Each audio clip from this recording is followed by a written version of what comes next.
Coming up next on Locked on Bucks, we take a hard look at the Milwaukee Bucks this upcoming season. Age, injuries, other teams in the Eastern Conference getting better. Has it all caught up to the Bucks?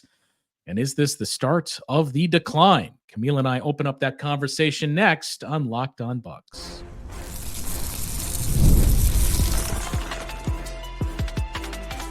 You are Locked on Bucks, your daily Milwaukee Bucks podcast. Part of the Locked On Podcast Network, your team every day. Welcome into Locked on Bucks. I'm Justin Garcia, joined as always by Camille Davis. We thank you for making Locked on Bucks your first listen each and every day.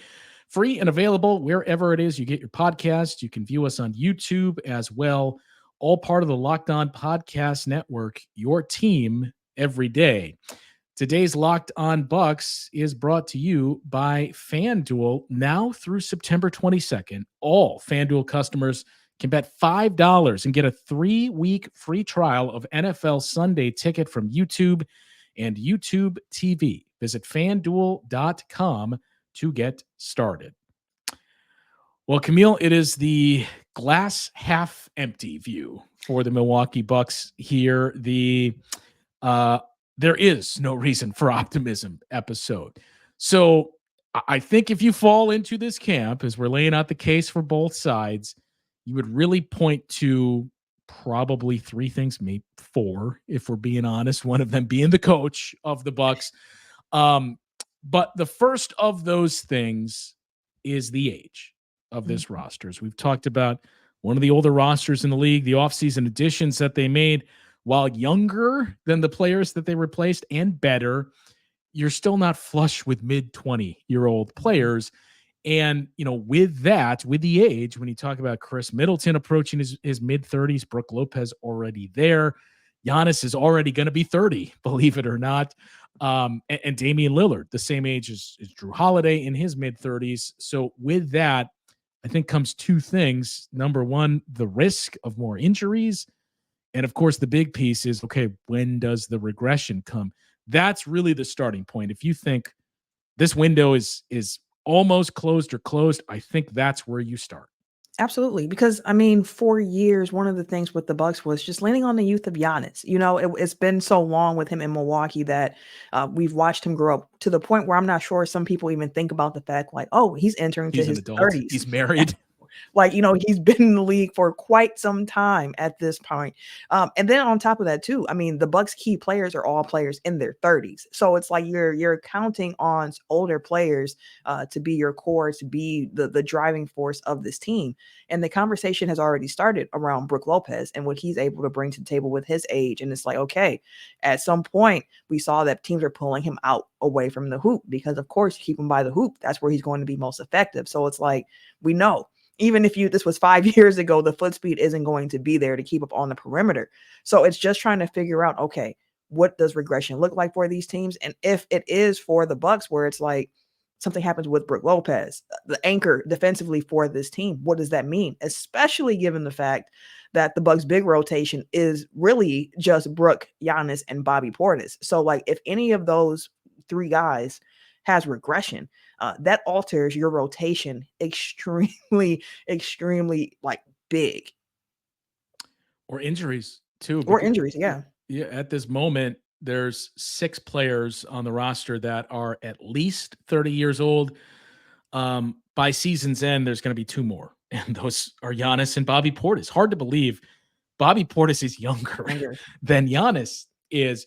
So by the time you get to the playoffs, you're going to have 8 players that are 30 years old or older. And that's not 30 isn't like this insurmountable number, but I think the fact of the number of guys that are, hey, it's not just 30, it's like mid 30s. Chris Middleton is going to turn 34 next year. He just turned 33.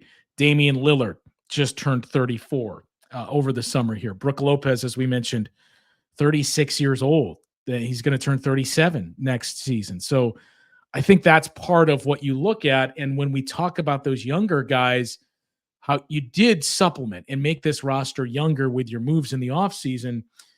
But of those guys, the best of the bunch in terms of your realistic expectations for them is Gary Trent Jr., who is certainly not 30 and significantly younger. But I think that's the kind of danger zone the Bucks have gotten into is sure, you've done some work in the last not even 12 months, 3 months basically to make this roster younger. I suppose 12 if we're going to include the work of Andre Jackson Jr. and what you saw from him and AJ Green, and hopefully this season, Chris Livingston. But it's not the top tier talent on your roster that is young. The top tier talent is who's aging into that gap that you don't want to be in. It's aging, and there's play style things with that as well. I mean, one thing we noticed last season when the Bucks were playing younger teams was the pace. And it's like, okay, the Pacers are a great example of that, a team that's really running the floor. And we saw at times how much this team could struggle with teams playing at that pace. So you could look at this team going into next season and saying like, okay, you're still bringing back a lot of those vets. What has changed to make you think that they are going to be able to handle playing at a faster pace in games that dictate that?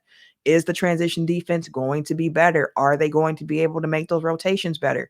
Is Doc going to be able to have the right buttons to push when it comes to lineup combos to try to even that out a little bit more? And we saw him searching for that along the way last season as well, which again, when you were seeing Andre Jackson Jr., and he just mentioned like the energy that you saw immediately from Andre being in the game was game changing for us. And honestly a little bit disappointing to see that it was just him with that type of energy and effort going forward at times. So that's a piece of it too when you're thinking about reasons to be pessimistic. It's like, what has this team done to give you more confidence that they're going to be able to play at a faster play style, seeing that there are more teams leaning into that? And again, the league, it's a young man's game. We've talked about that a lot in basketball, in sports, period.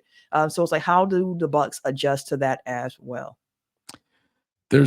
We talked a bit about the age of the roster and with that, the regression that could potentially be there. And frankly, you should start to expect some once you get into that mid 30 category. But I think the two other big pieces to tackle that are tied into this is how that relates and impacts injuries and what that would mean for this team. We already touched on the front court, but the rest of the roster. And again, sticking with regression, who is the guy that the Bucks can least afford to see notable regression from this upcoming season? We'll get into that conversation coming up after this on Locked On Bucks.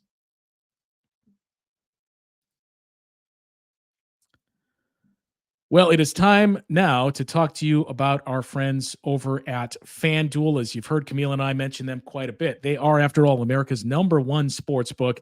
And now we have something a little different for you. Now through September 22nd, all FanDuel customers can bet $5 and get a 3-week free trial of NFL Sunday Ticket from YouTube and YouTube TV. Then with a YouTube TV base plan, you'll be able to watch every regular season Sunday afternoon out-of-market game. All you need is a Google account and a current form of payment, and you can cancel anytime. Just visit FanDuel.com to download America's #1 sportsbook.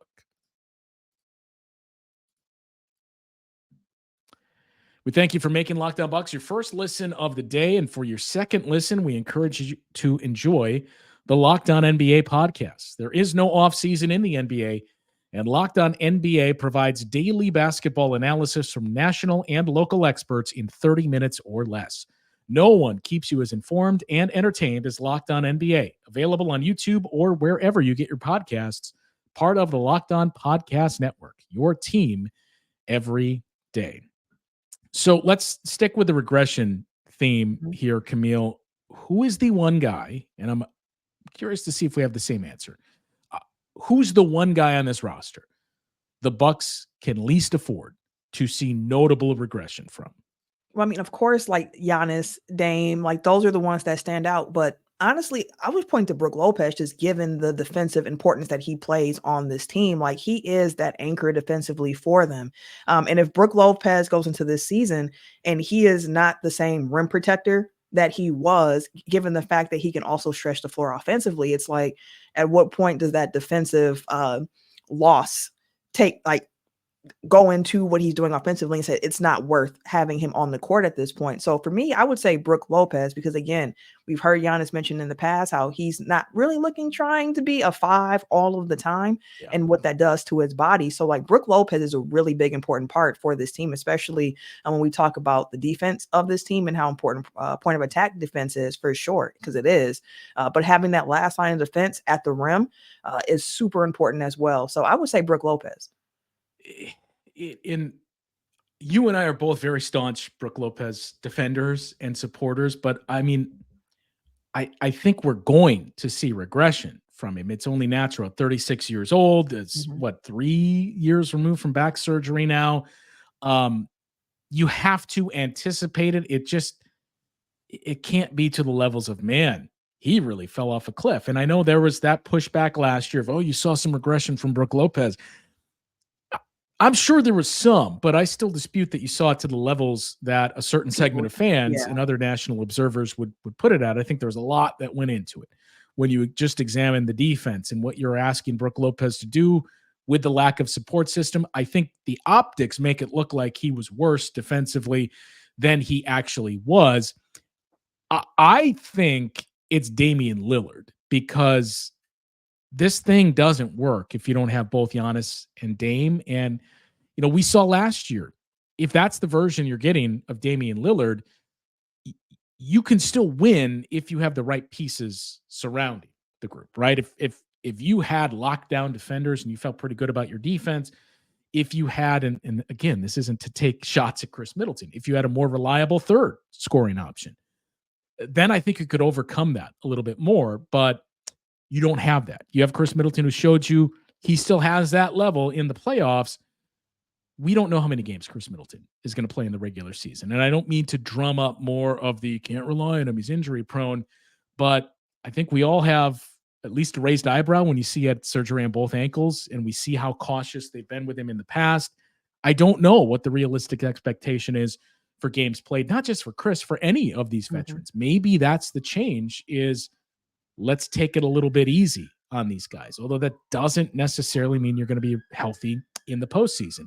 But if Damian Lillard isn't at least a B+ player, like a 1A, I just don't see the makeup of this roster working to the level that you need it to. So to me, he's the most important guy to the Bucks this upcoming season. And maybe we're naive in essentially excluding Giannis from this because we don't think he's quite there yet.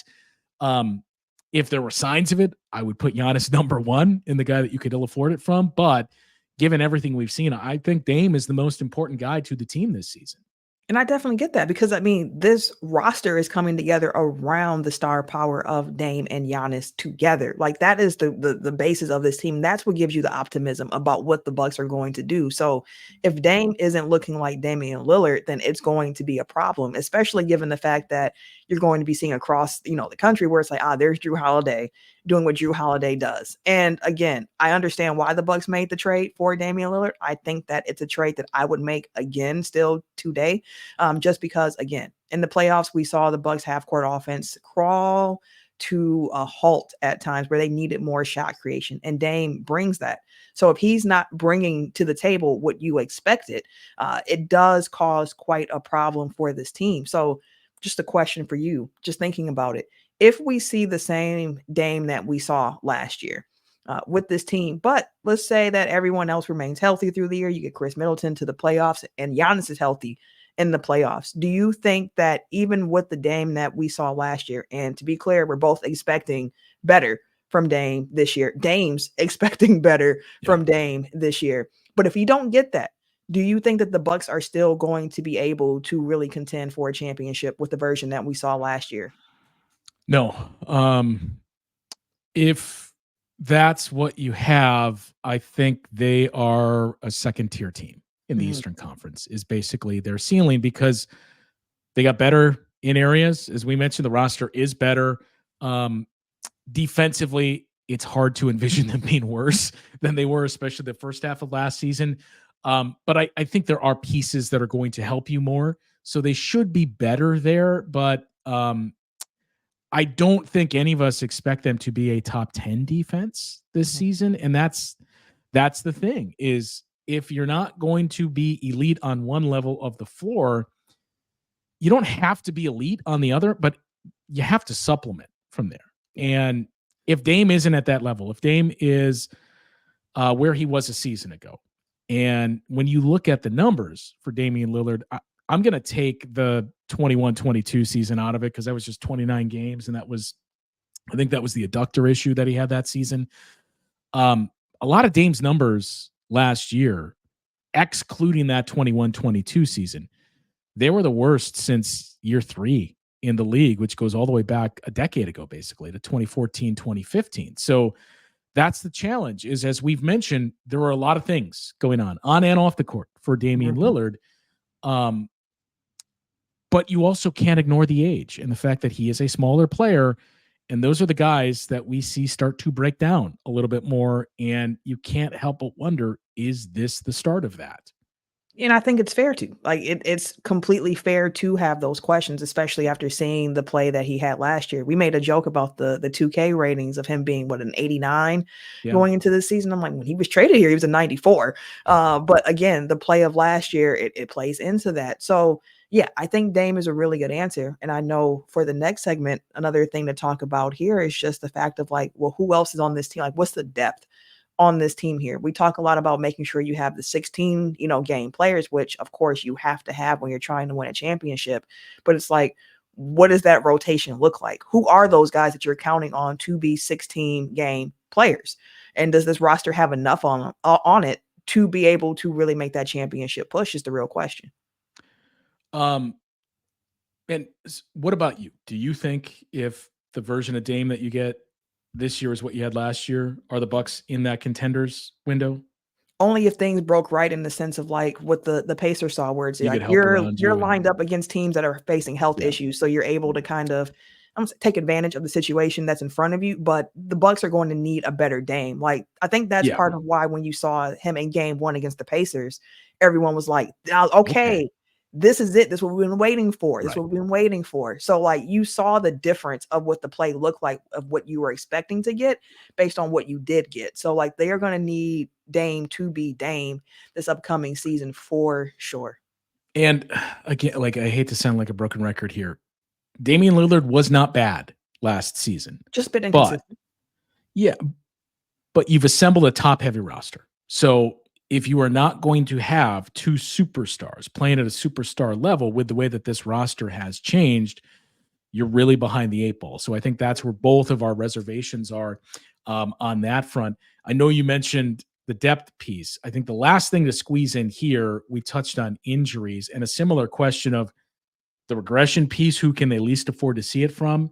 Who's the guy they can least afford to lose to, I don't even want to say a significant injury, but just to miss rather significant time? Giannis. We saw it last year. Like, there's so much more you can try to make up for at other positions and other guys. Like, even losing Dame, the backcourt is also pretty thin for the Bucks as well with the guard play. And you mentioned how top heavy the roster is, but without Giannis, none of this goes, in my opinion. And it's not even just the scoring and the dominance that he has from that end of the floor, but it's the playmaking. It's the attention that he gets defensively that opens things up for everyone else. It's his help defense. It is everything that he brings to the court for this team. So, like, for me, that answer is Giannis, which is also the reason of, like, what gives me so much encouragement, optimism heading into next season. It's like, it's Giannis, but if something happened to him, which God forbid, knock on wood, it doesn't, that tanks everything. Yeah, I mean, it seems like an obvious answer, so that's where my hesitation to suggest anything else is I mean, he's clearly the best player on the roster. He is still one of the 3 best players in the league, so it's hard to deviate from that and suggest anyone but him. If I did, I would say it's actually Brook Lopez, because the way, as we touched on, the roster is constructed, and it kind of ties into Giannis too. Yeah. If you miss Giannis, not only are you missing Giannis, but man, you don't have a whole lot of depth. Like, now we've reached the point of Taurean Prince. You need to play 4. Maybe Chris Livingston is taking on more minutes at the 4 as well.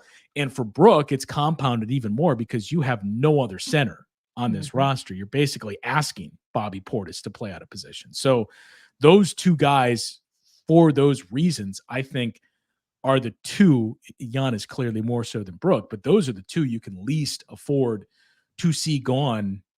Similar to the title defense here, when you had 2/3 of the season with no Brook Lopez, we saw how that went. When you had to plug in, granted you had some other bodies, but you had to plug in more of Sandro Mamukelashvili at the 4 and Bobby Portis.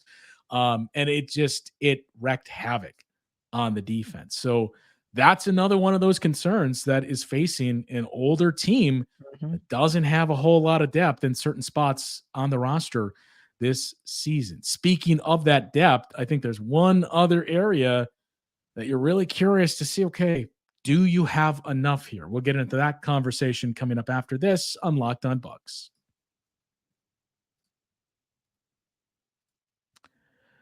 So one of the other things we've talked about quite a bit, Camille, for years is not only Bucks need to get younger, they need to get more athletic, but when you see the way that the league is starting to be made up here with other teams, okay, who on this roster is going to defend that guy? And we talked about it with Boston. That was always the part where for me at least, whenever I would suggest, you feel crazy bringing it up, but when I would suggest, I think the Bucks are built to hang with the Celtics more than they were in seasons past, even though you had more guys you could throw out there defensively. That was not the case this past season, and you almost felt crazy suggesting it, but it matched the eye test in the games that the Bucks played against them. However, I think the one thing is the attrition factor in that it's not just the Celtics that are loaded with wings. That is the way every team is trying to build their roster. So you need that depth because you're going to have to go through waves of it in the postseason. We saw it with the Pacers last year, and that the journey for the Bucks would have been the Pacers, the Knicks, the Celtics. How are you going to match up with all of those guys? And do you have the right makeup? While they did make, we think, some good moves in the offseason, I think that's still the biggest question mark surrounding this team is, DeLon Wright helps you, but DeLon Wright is not going to take on small forwards defensively. Lakers fans would be the first to tell you Taurean Prince is not going to do that. Andre Jackson has shown you flashes, but you still need to see some growth there, and he needs to cool it on the fouls. That's the one area that it still feels like I don't know that this has been addressed at all for the Bucks.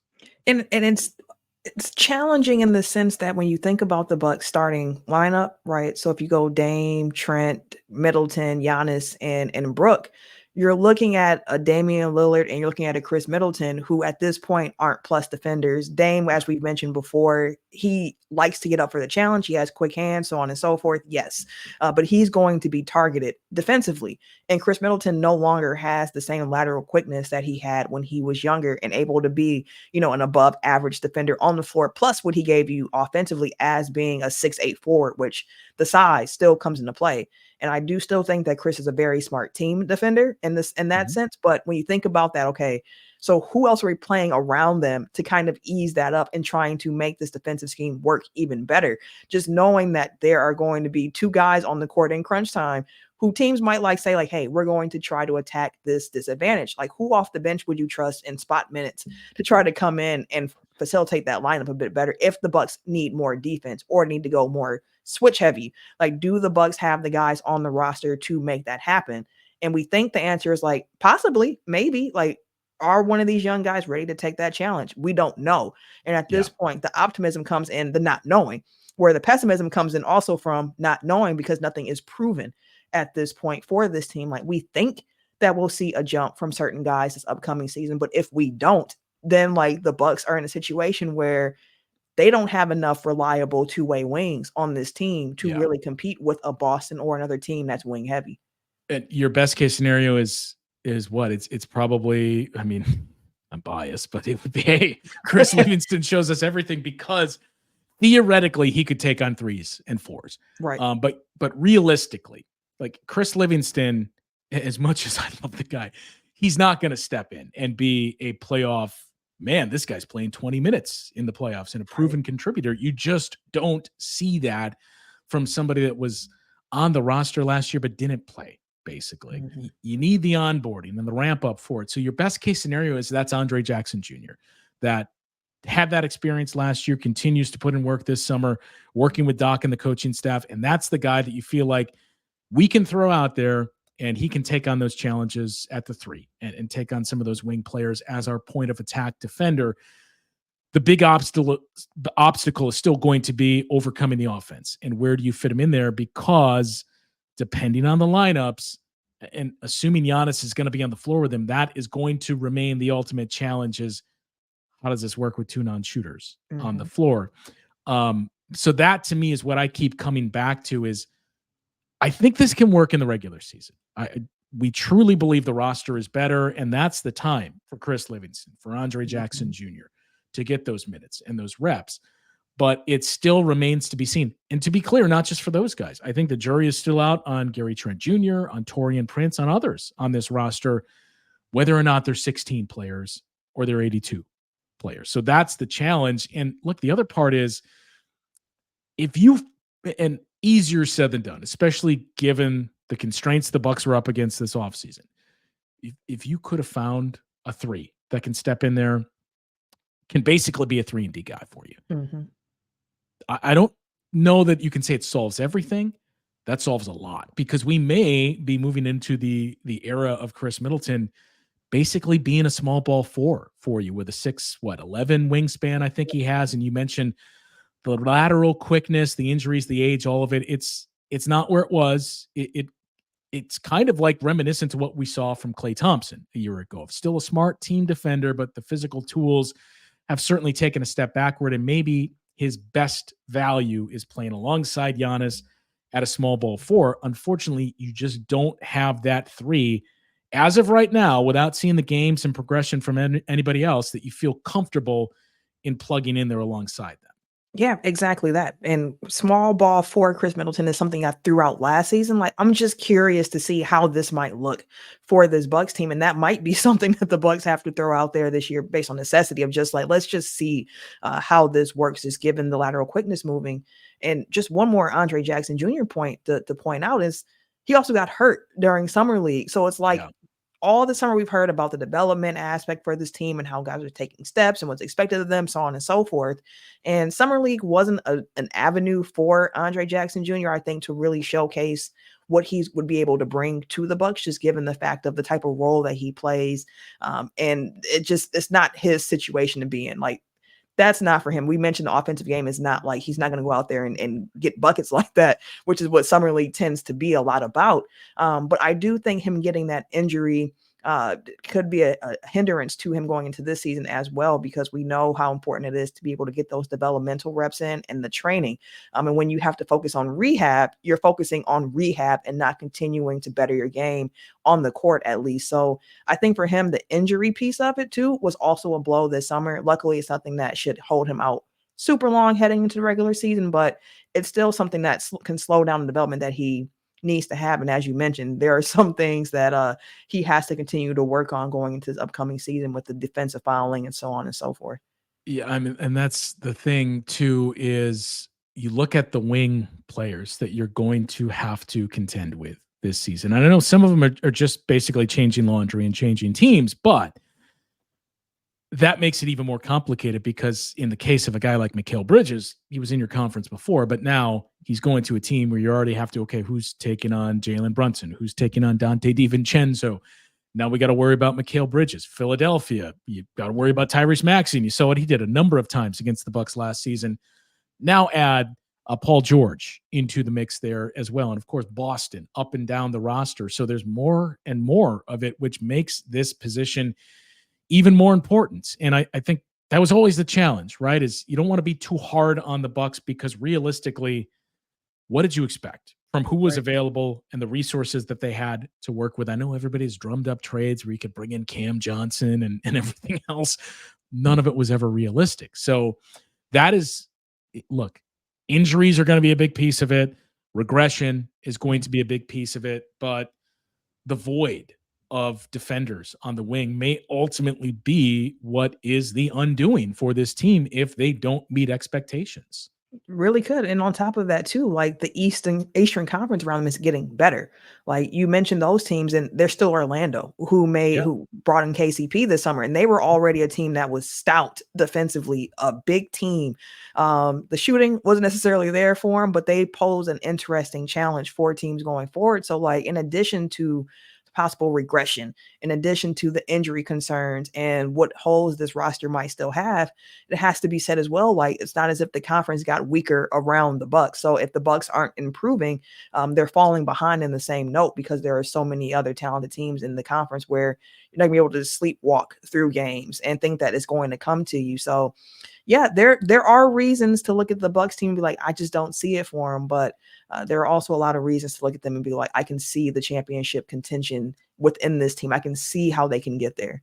And that was its own show. So we've laid out both cases here, the reasons for optimism, and as you're listening now, the reasons for pessimism for the Bucks. So you get to be the jury and let us know which side you fall on. What's the final verdict here? Leave your thoughts in the comments. Everything we've gone over, the regression piece, injuries looming, lack of big wings to throw out there defensively. Is there something else we're missing that leaves you pessimistic about the Bucks? Leave your thoughts in the comments, and we will get to those.